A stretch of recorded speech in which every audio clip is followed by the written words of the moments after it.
One day, as I went outside to hang the laundry, I noticed the shortening of daylight, signaling that fall was in full swing. I thought to myself, it's gonna be a hot one today, and my gaze drifted to the guest house nearby. Within the same property as my home, there's a guest house where my son Kevin, his wife Sarah, and their son Ethan, a family of 3, reside. Every time Sarah comes to the main house, she seems to take everyday items like toilet paper, detergent, shampoo, and so on, and even secretly takes money out of my purse. But I've never actually caught her in the act, and without evidence, I couldn't confront her. With my expenses increasing, I decided to take up a part-time job. Of course, I tried talking to Kevin about Sarah's actions, but he didn't take me seriously. So, when my husband, Robert, who's currently on a work assignment away from home, came back for his monthly visit, Robert and I, along with Kevin and Ethan, decided to have a talk. Sarah was apparently coming later. I did mention money disappearing from my purse, and that too. Do you really think Sarah did it? Don't joke around. Then, Robert calmly placed his smartphone on the table, displaying a video feed. It was from a security camera installed in our house. On the screen, in a brightly lit living room corner, Sarah was seen taking out my wallet, pulling out a few bills, and then only returning the wallet to my purse. Kevin was in complete shock. I've been giving her enough for living expenses. Why? Don't you get it, even now? Startled by my words, Kevin stormed out of the house in a rage, rushed to the guest house, and dragged Sarah back.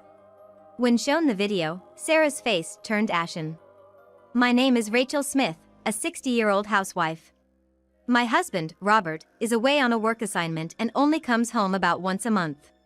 We're both past the prime of our lives and would like to settle down peacefully, but it seems life has other plans. When Robert learned that he was going to be working away from home, he hesitated for a moment and then confided in me, saying, "Rachel, I'm gonna be living on my own from next month. They're setting up a new sales office and want me to oversee the younger staff there." Robert has always been regarded as a dependable elder brother figure at the company. In fact, he's great at taking care of others, not just at work but at home too. When our son, Kevin, was just born, Robert would often take the initiative in feeding him and changing his diapers. Even if he couldn't take paternal leave, on weekends and during summer vacations, he'd nap with Kevin, take him to parks, or tutor him as he grew older. Seeing such a reliable figure as Robert downcast was rare. Don't be so down. You'll be coming home often, right? I assumed he'd be home within 2 or 3 months. That's the thing, I don't really know. Since I'll be crossing states, I might not see you as often. Maybe just once a month. I'm worried about you, Rachel. Why was he worried about me? I pondered for a moment and then it hit me. I have a chronic illness and had recently undergone surgery. He must be concerned about possible complications. Don't worry. Kevin and his family are in the guest house. I'll let you know if something comes up. Within the same property as my home, there's a guest house where my son Kevin, his wife Sarah, and their son Ethan, a family of 3, reside. Kevin got married 6 years ago. They lived in an apartment for 2 or 3 years, but due to some issues with the landlord, they had to move. They checked out other places, but Sarah didn't like any of them. Eventually, they asked if they could move into the guest house. Robert wasn't thrilled with the idea at first and even declined. "Kevin, you know about your mother's illness. I don't want to burden her any more than necessary. I'm against it." Even after this initial refusal, a desperate Kevin came back a month later, saying, "Dad, please. We promise not to be a nuisance. Can we just stay in the guest house?" By the time this story came around, Robert had changed his mind, and he agreed to let Kevin's family live in the guest house. When I later asked Robert the reason, he said he felt more at ease than leaving me alone. It's been about 3 years since then, and they've shown no signs of moving out. Wanting to ease Robert's concerns, I reassured him. "I'm okay. My post-op recovery is on track and I'm taking my meds regularly. We should install a surveillance camera. The latest ones are advanced, they come with temperature sensors and can even detect heat strokes. You're worrying too much." Chuckling, we continued talking, and before we knew it, it was late into the night. A few days later, Robert actually installed a surveillance camera and linked it to his smartphone app. I was surprised at first, but since it was positioned discreetly, I got used to it by the next day. So, a week later, Robert reluctantly left the house, and now, I live alone in a house that's almost too big. By the way, I didn't mention this to Robert, but something was bothering me. It was about Sarah, Kevin's wife. Even though she's supposed to be a stay-at-home mom, she often left Ethan at home and went out. I could understand if she occasionally went out to lunch with her friends, but was she really going out that frequently? Also, every now and then when she came into my house with Ethan, she'd always take something. "Hey, Rachel, can I take some toilet paper?" At first, it was just little things like that, so I didn't think much of it. But gradually, she began to escalate, trying to take household items like detergent, shampoo, and body wash. There was even a time she tried to take a plate. She did give back the plate, but still, it was odd. "Sarah, are you struggling financially?" "Huh? No." "Then why are you always trying to take stuff from my house?" "It's to save money. With Ethan around, I have to think about the future expenses, so I'm trying to save up now. Please understand, Rachel." With that, she nonchalantly left the house, waving her hand. She always dressed up and mentioned she went to the spa, even got her nails done. Was she really saving up? Kevin worked long hours, from early morning till late at night, and I never heard about them having financial problems. I wanted to confront her about this, but I didn't want to be the meddling mother-in-law, so I kept silent. Then one day, I noticed that money was steadily disappearing from my wallet. I suspected Sarah, but I had no proof. Days went by without being able to catch her in the act. One day, as I went outside to hang the laundry, I noticed the shortening of daylight, signaling that fall was in full swing. I thought to myself, it's gonna be a hot one today, and my gaze drifted to the guest house nearby. Since then, I haven't once seen Sarah acting suspicious about the money. I also think that maybe it's not her after all, but I've started to hear rumors about her from various neighbors. That she was seen walking around town dressed as if she was going to a nightclub or seen walking closely with a young man. I was skeptical. Sure, she dressed fashionably, but nothing out of the ordinary. And she didn't strike me as the type to cheat. I've even seen her in her pajamas when she's in the guest house. I just couldn't imagine Sarah going out and about like the rumors suggested. But if people actually saw her, then maybe there's a side to Sarah I didn't know. While I kept an eye on the situation, money kept disappearing from my wallet. I was starting to struggle to cover living expenses, so I decided to take a part-time job until I could find some evidence. I told Robert it was just for a change of pace, but he was so worried about me that he agreed, on the condition that I don't push myself too hard. Luckily, I noticed a nearby supermarket was hiring cashiers part-time, so I contacted them and went for an interview. I had consulted with Kevin just in case, but one day, as my first shift approached, I told him, "Kevin, I'm gonna start working part-time from next week." "Why?" "You just got out of the hospital, and your body must still be tired, right? It's just 3 days a week. I'll be fine." But more importantly, about Sarah. I decided to boldly discuss Sarah's behavior with Kevin. I thought he might have something to say that would lead to a solution. Did Sarah do something? Actually, recently, she's been taking household items like toilet paper and shampoo. Are you having financial difficulties? But Kevin was indignant. No way. I make sure to give her money every month. Sarah handles the finances. She used to work in accounting, so she knows how to manage money. Really? But she's genuinely taking things. And also, money. Money? You're saying Sarah's taking that too? Kevin looked incredulous. Yes. Little by little, money's being taken from my purse. She probably thinks I haven't noticed, but if this continues, I'll be in trouble. Can you subtly talk to her about it? Mom, are you losing your mind? No way that's happening. Kevin sighed heavily, seemingly not believing me. After that, he ignored everything I said. The next day, I told Sarah that I was gonna work part-time, and it would be difficult for me to look after Ethan anymore. It just so happened that she came over to drop Ethan off. Sarah looked annoyed and complained. "So, who's gonna watch Ethan?" "Sarah, I have to be clear with you. You need to take care of your own child. Why do you always leave Ethan with me? Where are you going?" When I stood my ground, Sarah clicked her tongue in annoyance. "Fine, I get it. I won't ask you anymore." She didn't answer my question and just took Ethan's hand, heading back into her house. I felt nervous and was sweating, but from that day on, only Ethan would come running to me. "Grandma, play with me." I thought, Sarah must be out again. And with a sigh, I invited Ethan in and took care of him. I hoped that if I started working, she might come to her senses. With that faint hope, I spent the week. And so, my first day at the new job began, starting at 10 in the morning and ending at 3 in the afternoon with a short shift.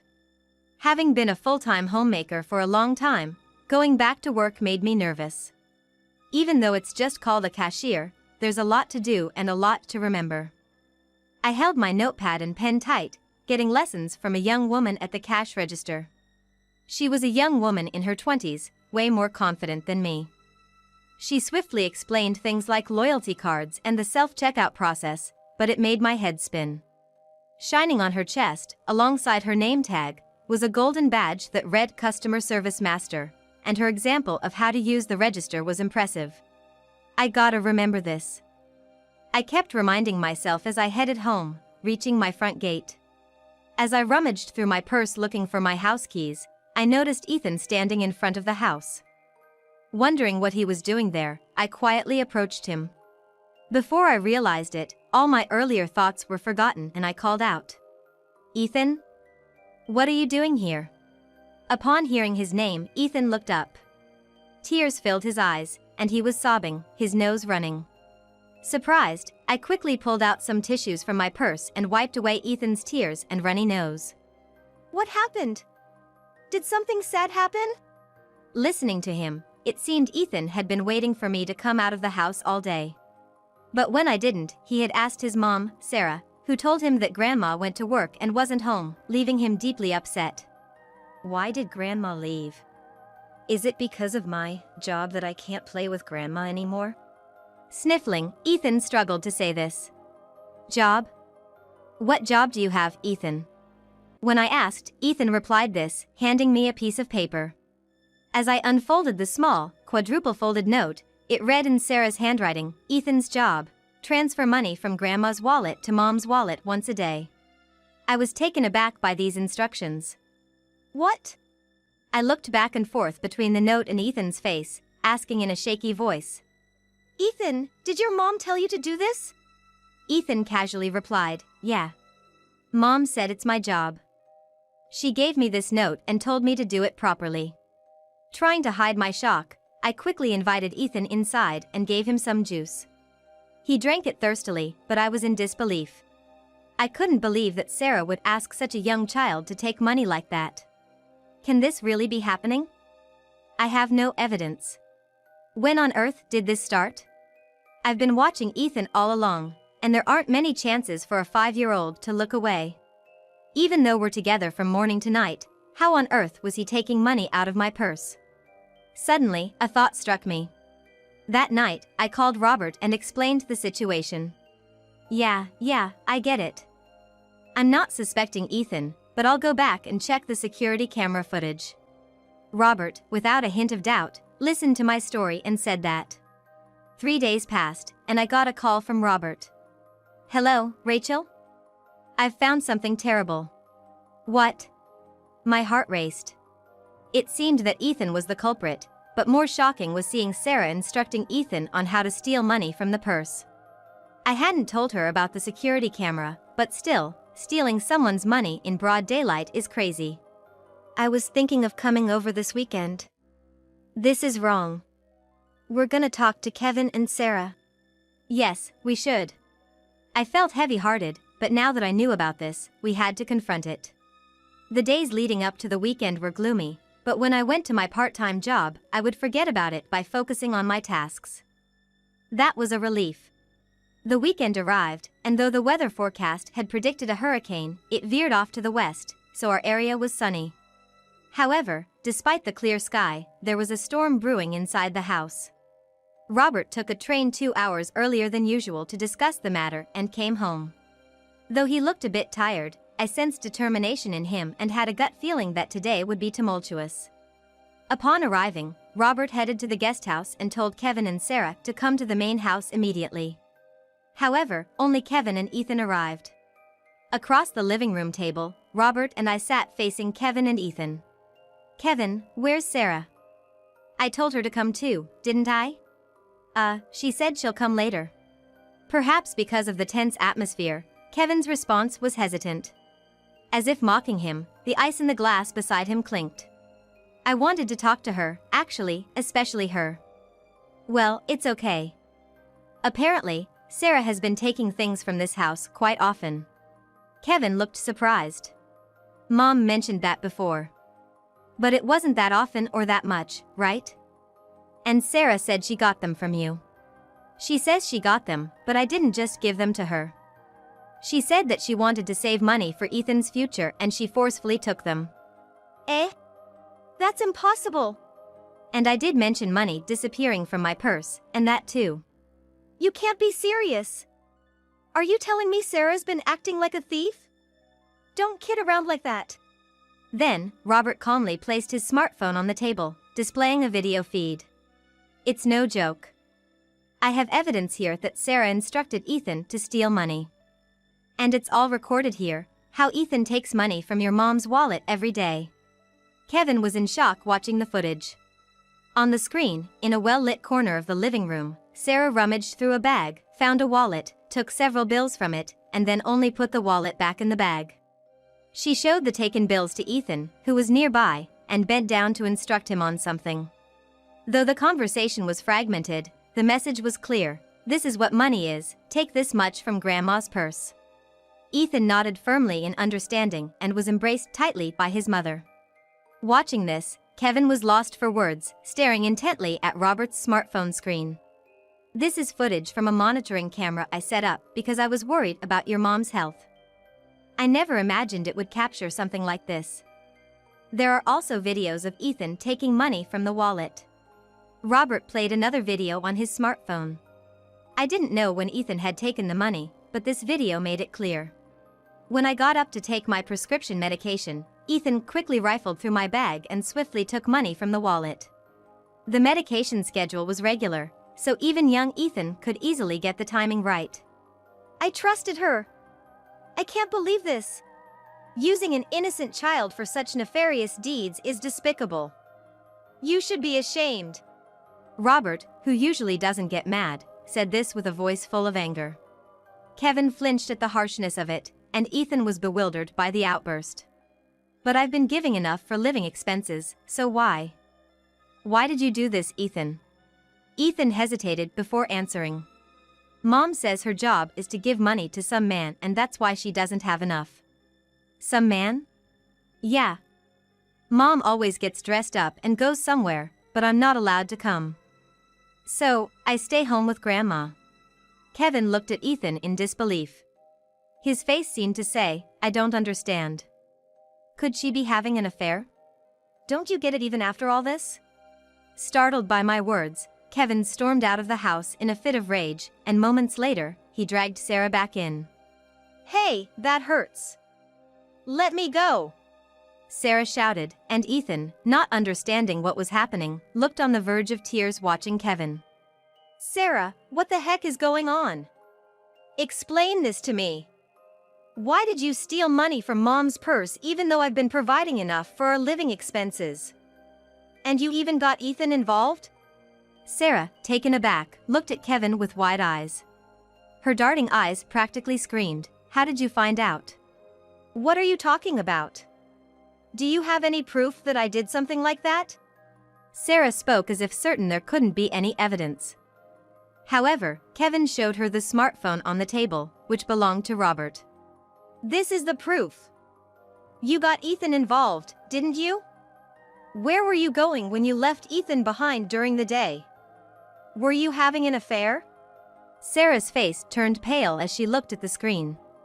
Eventually, she admitted that she had been frequenting a nightclub, not having an affair. "I'm so sorry. I thought I was just having a little fun. I felt trapped staying home with Ethan every day and stressed out knowing your mom lives so close. I just wanted a break, thought I'd go just once." But that one time turned into once a month, then twice, then thrice, and she got more and more into it. I couldn't help it. I wanted to have fun too. I needed money to spend at the club. Even if I wanted to work, I couldn't with Ethan around, and the allowance you give me is nowhere near enough. "So you think stealing from mom's purse is all right? That's just like being a thief." "I'm sorry. I won't go there anymore. I promise. I'll return the stolen money. Please forgive me." Sarah begged Kevin tearfully, but he was too furious to listen. "No way. I'm gonna divorce you." "No, please." She pleaded till the very end, but Kevin remained firm and later served her with divorce papers. I had been noting down the amount of money lost, and based on that, I also handed her a bill. "What? This much?" She was shocked, but she must have known deep down. She tried to negotiate a bit, but I refused to budge and insisted on the full amount. "Sarah, you should be grateful I haven't reported this to the police. You've committed theft repeatedly. They'd arrest you right away," I stated sharply. With a downcast look, biting her lower lip, she left my place. Also, during the divorce, Kevin demanded alimony from Sarah. One of his co-workers had recently divorced and introduced him to a good lawyer. So, in the end, Sarah had to repay me and also pay alimony to Kevin. Surprisingly, despite all this, she couldn't quit going to the club, and rumors are she's now in debt of tens of thousands of dollars. I can't understand what drives her, but it's only a matter of time before she's completely broke. As for me, I no longer have to work part-time, so I quit the supermarket job and am now enjoying my time at home.